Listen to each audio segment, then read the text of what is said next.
All right, next we're moving on to some people's favorite medication and one of the most prescribed medication by doctors, and it is Concerta. It came out in about 2000, approved by the FDA, and it's used for osmotic release system, which creates a rising delivery curve, very different from immediate release stimulants. Personally, I'm going to tell you my story because, like I said, me and my doctor have tried everything, and we went back to the methylphenidate, like my McGill University psychiatrist first prescribed me, and thought it's the most stable for me. So, anyways, stop talking. We'll go on to the actual Concerta. So, what is it? It's actually still methylphenidate, but it is extended release. All right. So, the outside coating of Concerta is also partially responsible for the extended release in your digestive tract, and as well as the powders, or what's inside the actual pill, that is also extended release. So to be honest, I did try to grind it up to make it work faster, like immediate release, but it really didn't work. And when I mentioned, actually, that person who took Concerta and asked me, how do you know when to redose again? And I said, well, I'm on immediate release, so I know when to redose it. Like after this video, I'm gonna redose, But anyways, all right. So what I want to talk about is, again, hour by hour comparison of Concerta. All right, 0 to first hour is the outer coating dissolves, like I said, and that causes immediate dose around 22%.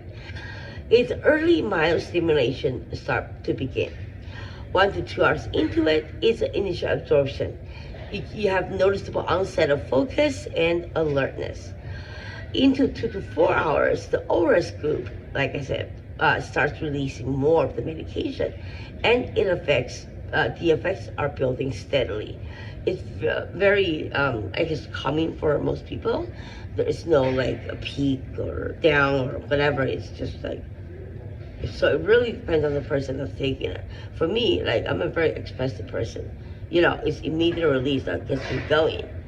Like, you don't want to see me on my Fenton. You don't. Trust me. I'm never going to stop talking. Or you give me some math problem, I'm going to solve everything. So, don't give me 5 Fenton, because that's like literally, seriously feels like meth.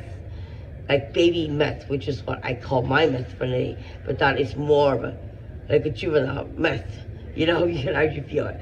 All right, going on, like I said, 4 to 6 hours, increasing the delivery rate. You get strong focus, and the peak is still building.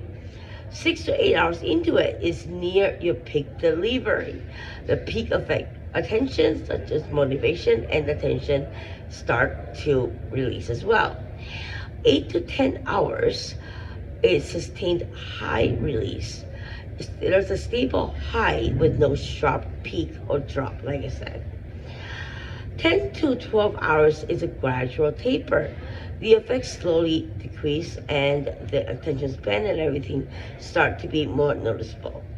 12 to 14 hours is your tail end, and 14 plus hours, boom, it's out of your system.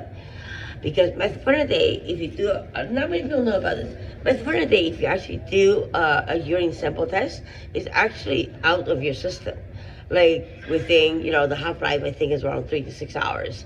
And, some of the immediate release is even less than that. So when you do drug testing, if you're doing a tox screen or whatever, the methylphenidate, I have a teeth problem. It really shouldn't show up. But it really depends when you take it, but it really should not show up. So that's the last thing that I need to say about that.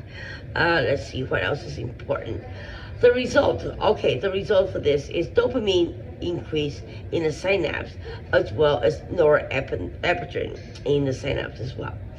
So that's it. Take care, and I will see you in the next episode.